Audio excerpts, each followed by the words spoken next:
GeM TV நேயர்களுக்கு அன்பான வணக்கம். அதிகாரம் 111 புணர்ச்சி மகிழ்தல் 1110வது குறட்பாவை பற்றி நாம் இப்பொழுது சிந்திக்க இருக்கின்றோம். அரிதோறும் அறியாமை கண்டற்றால் காமம் செறிதோறும் செய்யிழை மாட்டு. அரிதோறும் அறியாமை கண்டற்றால் காமம் செறிதோறும் செய்யிழை மாட்டு. அரிதோறும் அறியாமை கண்டற்றால் காமம் செறிதோறும் செய்கிழை மாட்டு.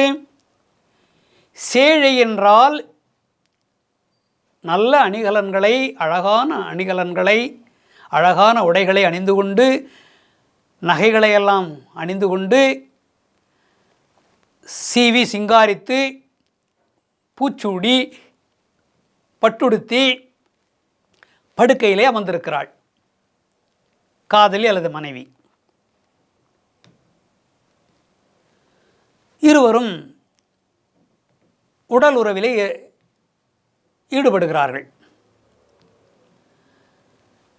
புத்தகங்களை படிக்கின்றார்கள். ஆராய்ச்சி செய்கிறவர்கள் எத்தனையோ புத்தகங்களை படித்திருப்பார்கள். ஒரு புத்தகத்தை ஒரு தரம் படித்துவிட்டால் மறுபடியும் படிக்க தூண்டும். ஏனென்றால் அவ்வளவு விஷயங்கள் இதில் இருக்கிறது. படிக்க ஒரு முறை படித்து விட்டான், ரெண்டாவது படிக்கும் பொழுது மறுபடியும் அதில் ஏதோ ஒரு புதிய ஒரு இன்பம் கிடைக்கிறது. மறுபடியும் மூன்றாவது முறை படிக்கிறான், அப்பொழுது புதியதாக ஒரு கருத்து தோன்றுகிறது. உள்ளம் கவருகின்ற ஒரு கருத்து, புத்திக்கு அறிவுக்கு மிக பொருத்தமான ஒரு மிக தேவையான அறிவுபூர்வமான ஒரு கருத்து தோன்றுகிறது. இதுக்கு முன்பு அந்த கருத்து தோன்றவில்லை. 2 முறை படித்தான், அப்பொழுது தோன்றாத கருத்து மூன்றாவது படிக்கும்போது தோன்றுகிறது. 4வது முறை படிக்கின்ற பொழுது இன்னொரு புதிய கருத்து தோன்றும். இப்படி ஆராய்ச்சியாளர்கள் அதனால்தான் அவர்கள் ஆராய்ந்து கொண்டே இருக்கிறார்கள், புதிதாக கண்டுபிடிக்கிறார்கள். விஞ்ஞானிகள் கூட அப்படித்தான். தாமஸ் ஆல்வா எடிசன் ஒன்று கண்டுபிடித்தார், மின் விளக்கு. அதன் பிறகு கேமரா கண்டுபிடித்தார், மின்விசிறி கண்டுபிடித்தார், மின் அடுப்பு கண்டுபிடித்தார், மின்சாரத்தில் அடுப்பு. சினிமா கண்டுபிடித்தார், சினிமா கருவியெல்லாம். ஒன்று கண்டுபிடித்தால் அதன் பிறகு இன்னொன்று கண்டுபிடிக்கும் என்ற ஒரு புதிய கருத்து அவருக்கு வருகிறது. இதை கண்டுபிடித்தோம், இதன் வழியாக அதை கண்டுபிடிக்கலாமே, கேமரா கண்டுபிடிக்கலாமே, படம் எடுக்கிற கருவி கண்டுபிடிக்கலாமே, அடுப்பு கண்டுபிடிக்கலாமே, விளக்கு கண்டுபிடித்தோம், அடுப்பு கண்டுபிடிக்கலாமே.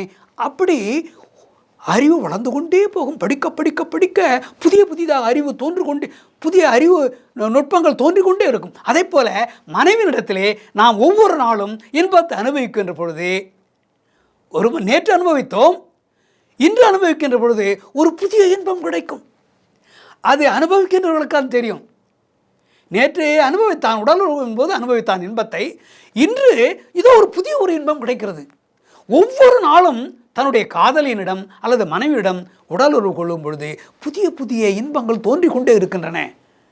திருவள்ளுவர் சொல்கின்றார், அவர் காதலித்து திருமணம் செய்து கொண்டு வாழ்ந்திருக்கிறார் என்று தான் நமக்கு தெரிகிறது. அந்த அனுபவத்தை தான் இதிலே படம் பிடித்து காட்டுகின்றார், எழுத்து ஓவியமாக தீட்டி தந்திருக்கிறார். இது என்ன சொல்லுகிறது என்றால், இந்த குறட்பா உண்மையான காதலுடையவர்களாக இருந்தால், உண்மையான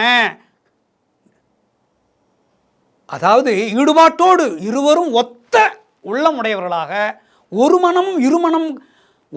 இருமனமும் ஒரு மனமாக கலந்து இரு உடலும் ஓர் உடலுமாக கருதுகின்ற அளவுக்கு காதலிலும் காமத்திலும் ஒன்றுபட்ட உணர்வு, ஒருமைப்பட்ட உணர்வு இருக்குமானால் அவர்கள் ஒவ்வொரு நாளும் உடலுறவு கொள்ளும் பொழுது புதிய இன்பத்தை, புதிய இன்பத்தை அவர்கள் பெற முடியும் என்று திருவள்ளுவர் சொல்கின்றார். அதை நாம் அதிகமாக விளக்க முடியாது, அது அனுபவத்தில் தான் தெரியும். ஒவ்வொரு நாளும் தன்னுடைய காதலியிடத்திலோ மனைவியிடத்திலோ புதிய இன்பத்தை, ஒவ்வொரு நாளும் ஒரு நூலை படிக்கின்ற பொழுது புதிய கருத்தை அது தருகிறது. அது படித்துக்கொண்டே இருக்கின்ற பொழுதுதான் புதிய கருத்துக்கள் தோன்றும். ஒரு முறை படித்து விட்டால் புதிய கருத்துக்கள் இருப்பது நமக்கு விளங்காது. பல நாட்கள் பலமுறை படிக்கின்ற பொழுதுதான் புதிய நுட்பங்கள் அதில் இருக்கிறது. அறிவுக்கு, இந்த உலகத்துக்கு பயன்படுகின்ற அறிவெல்லாம் இதில் இருக்கிறது, நம்முடைய வாழ்க்கைக்கு பயன்படுகின்ற கருத்தும் இருக்கிறது, நம்முடைய குடும்பத்துக்கு பயன்படுகின்ற கருத்து இருக்கிறது என்ற அந்த கருத்துக்கள் எல்லாம் நமக்கு விளங்கும். அதே போல மனைவியிடத்திலே உடல் உறவு கொள்கின்ற பொழுது இன்பம், பலவிதமான இன்பங்கள். கையை தொடுகின்ற பொழுது இன்பம், தோளை தழுவுகின்ற பொழுது ஒரு இன்பம். ஆஹா, ஒவ்வொரு கூந்தலின் மீது நாம் சாய்கின்ற பொழுது அப்பொழுது ஒரு இன்பம், ஒவ்வொரு உறுப்பை தொடுகின்ற பொழுதும் ஒவ்வொரு இன்பம் கிடைப்பதாக திருவள்ளுவர் சொல்கின்றார். அதனால் தான் இன்பம் இன்பம் இன்பம் தொடர்ந்து இன்பம் புதிய புதிய இன்பங்கள் வந்து கொண்டே இருக்கும் என்று திருவள்ளுவர் சொல்கின்றார். அவ்வளவு இன்பத்தை தரக்கூடியது இந்த காதல் வாழ்வு, திருமண வாழ்வு.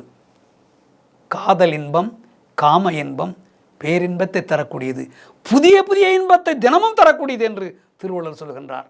மீண்டும் நாளை சந்திப்போம்.